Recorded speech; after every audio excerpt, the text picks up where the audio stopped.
18 जून 2023 सुबह के तकरीबन 9 बजे टाइटन नाम की एक सबमर्सिबल अटलांटिक ओशन की गहराइयों में उतरने के लिए तैयार है। इस सबमर्सिबल को किसी रिसर्च के लिए नहीं बल्कि एडवेंचर के लिए इस्तेमाल किया जा रहा है। इसको जाना है पानी के 12,500 फुट नीचे, ठीक उसी जगह पर जहां आज से 113 साल पहले दी अनसिंकेबल टाइटैनिक जहाज डूबा था। इस सबमर्सिबल में बैठे हैं कुल 5 लोग, 4 टूरिस्ट और एक क्रू मेंबर। पहले टूरिस्ट है 58 साल के Dubai based businessman Hamish Harding, 3 times Guinness world record holder. इनको ऐसे एडवेंचर्स का बहुत शौक है। इससे पहले वो ओशन के सबसे डीपेस्ट पार्ट यानी मारियाना ट्रेंच में 4 घंटे की डाइव कर चुके हैं। दूसरे और तीसरे टूरिस्ट में शामिल हैं ब्रिटिश पाकिस्तानी बिजनेसमैन शहजादा दाऊद और इनके बेटे सुलेमान दाऊद। चौथे और आखिरी passenger 77 years old Titanic shipwreck expert और फ्रेंच नेवी के फॉर्मर कमांडर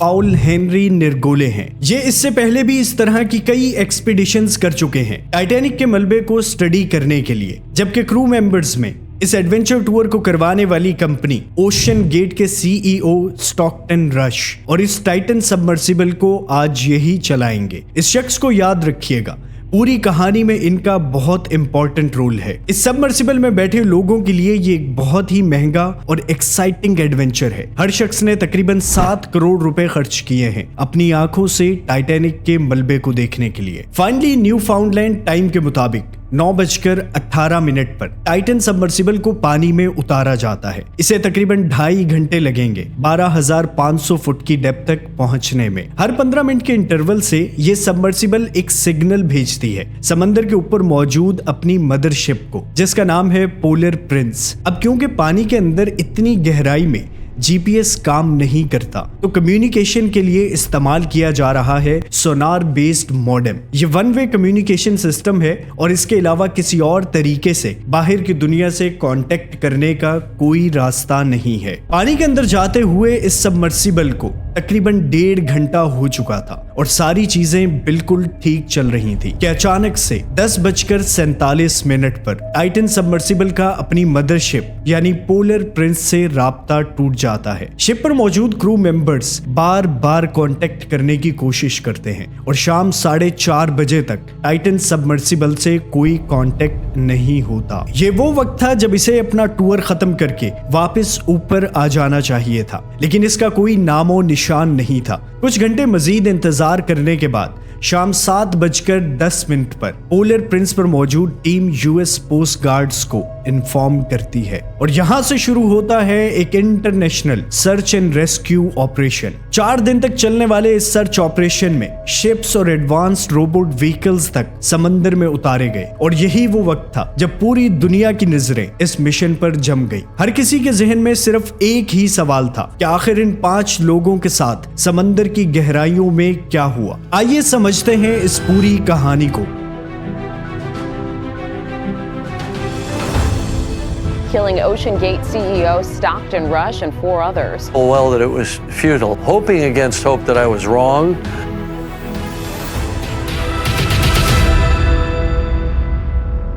आप में से बहुत सारे लोग सबमर्सिबल का नाम सुनकर कंफ्यूज हो रहे होंगे। सबसे पहले इस फैक्ट को समझ लें कि टाइटन नाम की ये सबमर्सिबल थी, ना कि सबमरीन। ये दोनों नाम एक दूसरे से बहुत मिलते जुलते हैं, लेकिन इनमें बहुत सिग्निफिकेंट डिफरेंस है। सबमरीन्स में सेल्फ पावर्ड इंजन होता है जिसको इस्तेमाल करके वो खुद से समंदर की गहराई में जा सकती है और इसी तरह खुद से वापस बाहर भी आ सकती है। ये कई हफ्तों या महीनों तक पानी के नीचे रह सकती है। लेकिन जो सबमर्सिबल होती है इसमें ऐसा कोई खुदकार सिस्टम नहीं होता। इसको पानी के अंदर जाने के लिए और वापस लाने के लिए एक सपोर्ट शिप की जरूरत होती है, एक ऐसा जहाज जो पानी की सतह पर मौजूद रहता है और सारी चीजों को मॉनिटर करता है। सबमर्सिबल पानी के नीचे सिर्फ कुछ घंटों के लिए जा सकती हैं। इसके बाद इन्हें वापस अपने सपोर्ट शिप के पास आना होता है। इस केस में ये सपोर्ट शिप पोलर प्रिंस था जो टाइटन के पूरे मिशन को कंट्रोल कर रहा था। ओशन गेट नाम की इस कंपनी को साल 2009 में स्टार्ट किया गया।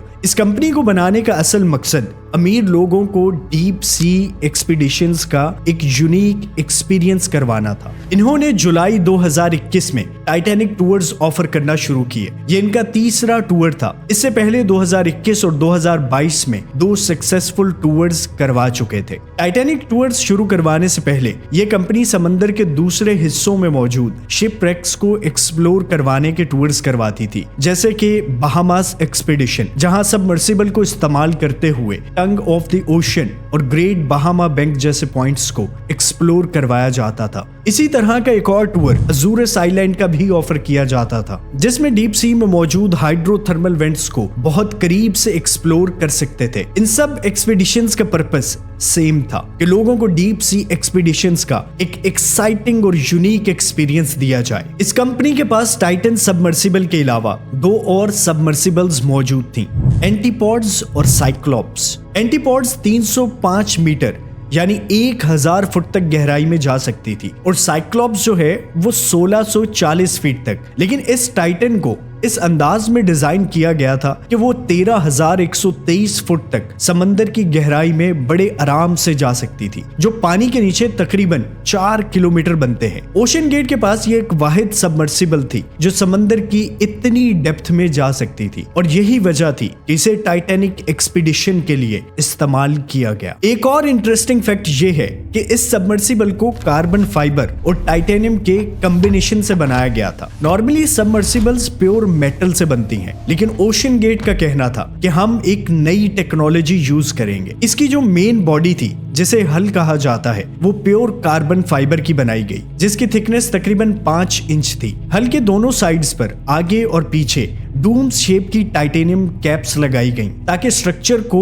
और मजबूत बनाया जा सके। सिटिंग कैपेसिटी को देखा जाए तो सिर्फ 5 लोग ही अंदर बैठ सकते हैं, वो भी बहुत टाइट स्पेस में। ना कोई खिड़की थी, ना चलने फिरने की कोई जगह। इसके सामने एक छोटा सा शीशा लगाया गया था बाहर देखने के लिए। इसे व्यू पोर्ट कहते हैं। किसी भी प्राइवेट सबमर्सिबल में बनाया गया ये सबसे बड़ा व्यू पोर्ट था। टाइटन सबमर्सिबल को बनाते वक्त इस बात का खास ध्यान रखा गया कि इसका डिजाइन लाइट वेट हो और इसको बनाने पर कॉस्ट भी कम से कम आए। यही वजह थी इसकी टोटल लेंथ 6.7 मीटर्स और वजन तकरीबन 23,000 पाउंड था, जो कि तकरीबन 10,400 किलो बनते हैं। बॉडी के बाहर अगर आप देखें तो 4 इलेक्ट्रिक थ्रस्टर्स लगे हुए नजर आएंगे, 2 हॉरिजेंटल और 2 वर्टिकल, जो काम आते हैं पानी के अंदर इसकी मूवमेंट को कंट्रोल करने के लिए। अब यहाँ पर एक और इंटरेस्टिंग फैक्ट है कि इस सबमर्सिबल को चलाने के लिए इस्तेमाल किया जाता था एक video game controller. Taken a completely new approach to the sub design, and it's all run with this game controller and these touch screens. So if you want to go forward, you press forward. If you want to go back, you go back. Turn left, turn right. ये कोई अजीब बात नहीं है, क्योंकि US navy भी अपनी submarines के व्यू पोर्ट्स को चलाने के लिए एक्सबॉक्स कंट्रोलर का इस्तेमाल करती है। लेकिन फर्क यहाँ पर यह है कि इस केस में पूरी सबमर्सिबल को कंट्रोल किया जा रहा था एक वीडियो गेम कंट्रोलर से, जिसको जाना था समंदर के नीचे खौफनाक गहराई में। इस मैप को जरा देखें, ये है पाकिस्तान। यहाँ से ईरान और इटली को पार करते हुए इस जगह आता है कनाडा का न्यू फाउंडलैंड आइलैंड, और इसी के अंदर ये एक शहर है सेंट जॉन्स। 16 जून 2023 को पोलर प्रिंस इसी जगह से 700 किलोमीटर का डिस्टेंस कवर करके पहुंचता है इस लोकेशन पे, और बिल्कुल इसी जगह पानी के नीचे 12,500 फीट की गहराई में मौजूद है टाइटैनिक शिपरेक। ये कितनी खतरनाक गहराई है, इसे विजुअलाइज करने के लिए इस एनिमेशन को देखिए। रिक्रिएशनल स्कूबा डाइवर्स जो मैरीन लाइफ एंजॉय करने के लिए पानी में जाते हैं, इनके लिए मैक्सिमम डेप्थ 130 फुट तक अलाउ है, और टाइटैनिक जिस आइसबर्ग से टकराया था वो पानी के ऊपर 100 फुट था और पानी के नीचे तकरीबन 500 से 600 फीट तक। इसके बाद 650 फीट से एक ट्वाइलाइट जोन स्टार्ट होता है, जहां पर बहुत कम रोशनी होती है। 1100 फीट तक मैक्सिमम स्कूबा डाइव रिकॉर्डेड है। 1500 फीट ये वो पॉइंट है जहां पर आज तक deepest under water rescue operation conduct किया गया है। 2000 से 3000 फीट ये वो डेप्थ है जहां तक स्पम वेल्स रेगुलरली डाइव करती हैं जायंट स्क्विड का शिकार करने के लिए, लेकिन ये वेल्स भी 45 मिनट से ज्यादा इस डेप्थ में नहीं रहती और वापस पानी के ऊपर चली जाती हैं। 3000 फीट से स्टार्ट होता है मिडनाइट जोन, जहां बिल्कुल अंधेरा होता है और पानी का टेम्परेचर 4 डिग्री सेल्सियस। अब यहां से और डेप्थ में जाते रहें 4000 फीट,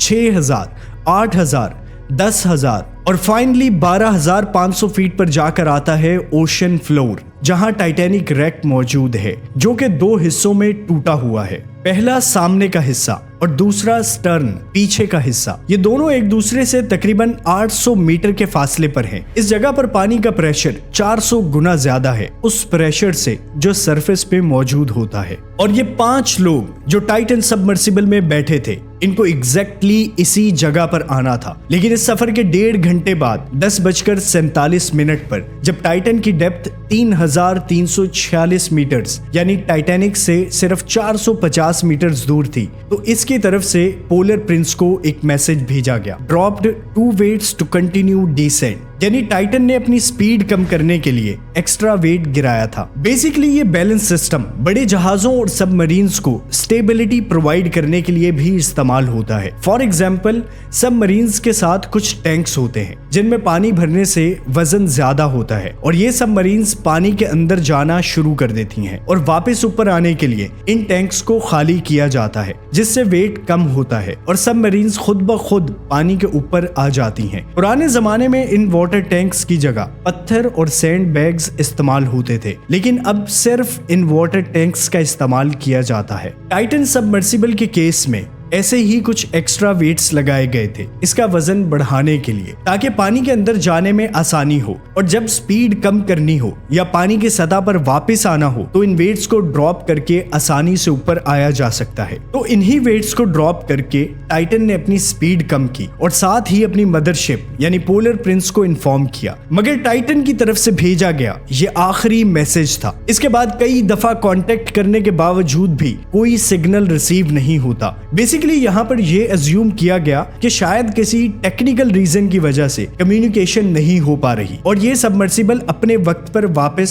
सरफेस पर आ जाएगी। इसके अलावा अगर ये सबमर्सिबल पानी के अंदर किसी जगह फंस जाती है तो भी इसके बैलेंस को चेंज करके इसे वापस ऊपर लाया जा सकता है, मगर टाइटन सबमर्सिबल के केस में ऐसा नहीं हुआ। काफी देर इंतजार करने के बाद यूएस कोस्ट गार्ड्स को इन्फॉर्म किया जाता है। इसके बाद फौरन एक रेस्क्यू ऑपरेशन शुरू कर दिया जाता है, लेकिन यहाँ पर 4 बड़ी प्रॉब्लम्स थी। पहली ये कि टाइटन सबमर्सिबल में सिर्फ 4 दिन की ऑक्सीजन सप्लाई मौजूद थी, तो रेस्क्यू टीम के पास सिर्फ 4 दिन थे पैसेंजर्स को जिंदा ढूंढने के लिए। दूसरा मसला ये था कि तकरीबन सारे जहाजों और सबमरीन्स में एक इमरजेंसी लोकेटर लगाया जाता है जिसे EPIRB यानी emergency position indicating radio beacon कहते हैं। इसकी मदद से इन्हें इजीली लोकेट किया जा सकता है, लेकिन टाइटन में इस तरह का कोई भी लोकेटर नहीं लगाया गया था। तीसरा और सबसे इंपॉर्टेंट इशू ये था कि अगर टाइटन खुद से वापस समंदर की सरफेस पे आ भी जाती तो भी इन्हें इमीडिएट रेस्क्यू की जरूरत थी, क्योंकि इस सबमर्सिबल के दरवाजे को बाहर से ही खोला और बंद किया जा सकता था। पैसेंजर्स के सबमर्सिबल में बैठने के बाद इसके गेट को बाहर से 17 बोल्ट्स लगा के बंद कर दिया जाता था, तो अंदर बैठे लोगों के लिए खुद से दरवाजा खोलना नामुमकिन था और ऐसे में ऑक्सीजन की कमी होने की वजह से वो मर सकते थे। चौथा बड़ा प्रॉब्लम ये था कि जो सर्च एरिया था वो तकरीबन 25,000 किलोमीटर का था और इतने बड़े एरिया में एक छोटी सी सबमर्सिबल को 96 घंटे की डेडलाइन में ढूंढना बहुत मुश्किल था। इसके अलावा अभी तक का deepest under water rescue operation जो 1973 में किया गया था वो भी सिर्फ 1500 फीट की डेप्थ तक था। जब ये सर्च ऑपरेशन स्टार्ट किया गया तो सबसे पहले यूएस और कनाडा के एंटी सबमरीन सर्वेलेंस जेट्स के जरिए समंदर में सोनार को डिप्लॉय किया गया। ये एक ऐसी डिवाइसेस होती हैं जो पानी के अंदर सोनार टेक्नोलॉजी का इस्तेमाल करते हुए छोटी से छोटी आवाज को भी ट्रैक कर सकती हैं। इन 3 हवाई जहाजों के अलावा इस ऑपरेशन में कई बहरी जहाज और रिमोटली ऑपरेटेड व्हीकल्स का भी इस्तेमाल किया गया। 3 दिन तक ये सर्च ऑपरेशन इसी तरीके से चलता रहता है और तीसरे दिन एक कैनेडियन जहाज के ड्रॉप किए गए सोनार ने अचानक समंदर के अंदर कुछ बैंगिंग नॉइजेस रिकॉर्ड किए, जैसे कोई चीज किसी दूसरी चीज से टकरा रही हो या कोई दरवाजा बजा रहा रहा हो। इस तरह की आवाजें हर आधे घंटे के इंटरवल पर कई बार सुनी गईं। इस तरह के same sounds US coast guards के सिस्टम्स ने भी रिकॉर्ड किए। दो टीम्स की तरफ से सेम चीज की कंफर्मेशन आने के बाद ऐसा लगने लगा कि शायद टाइटन के अंदर बैठे हुए लोग अभी जिंदा हैं और वो ये साउंड क्रिएट करके मदद के लिए सिग्नल भेज रहे हैं। पूरे ऑपरेशन का फोकस अचानक से इन्हीं साउंड्स की तरफ हो जाता है। मैक्सिमम सोर्सेज यूटिलाइज किए जाते हैं इन साउंड्स को लोकेट करने के लिए। 12 जून को एक ROV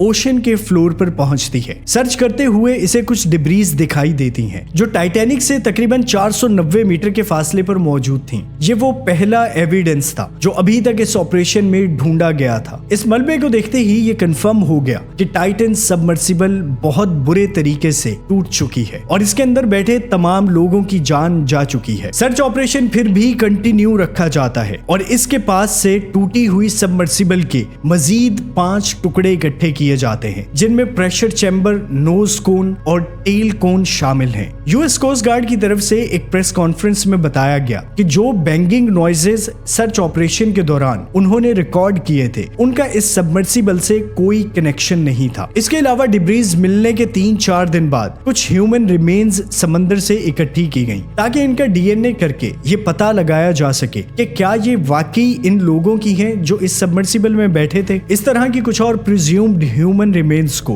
अक्टूबर 2023 में भी रिकवर किया गया और जब इन सब का DNA किया गया तो ये एग्जैक्टली मैच कर गया टाइटन में बैठे 5 लोगों की फैमिली मेंबर्स से। फाइनली कंक्लूजन ये निकाला जाता है कि टाइटन सबमर्सिबल पानी के प्रेशर की वजह से इम्प्लोड कर गई। यहाँ एक छोटा सा डिफरेंस नोट कर ले। इम्प्लोजन और एक्सप्लोजन में फर्क होता है। एक्सप्लोजन में जब कोई चीज फटती है तो इसका प्रेशर बाहर की तरफ जाता है, जबकि इम्प्लोजन में इसके बिल्कुल उल्ट होता है। इसमें फोर्स अंदर की तरफ ऑब्जेक्ट को दबाती है, जैसे किसी चीज को बाहर से प्रेशर देकर दबाया जाए। मिसाल के तौर पर अगर आप एक गुब्बारे में इसकी कैपेसिटी से ज्यादा हवा भरें तो गुब्बारे के अंदर हवा का प्रेशर ज्यादा होने की वजह से वो एक्सप्लोड करेगा, यानी अंदर से फोर्स बाहर की तरफ लगेगी। और अगर इस गुब्बारे में नॉर्मल हवा भरी जाए फिर इसको बाहर से प्रेशर देकर दबाया जाए तो वो इम्प्लोड होगा, यानी बाहर से इसको फोर्स देकर फाड़ा गया है। तो टाइटन के साथ जो हुआ वो एक कैटास्ट्रोफिक इम्प्लोजन था जिसमें कुछ मिली सेकेंड्स के अंदर ये तबाह हो गई और इसके अंदर बैठे लोग फौरन से मारे गए। तो सवाल यहाँ पर यह है कि आखिर ऐसी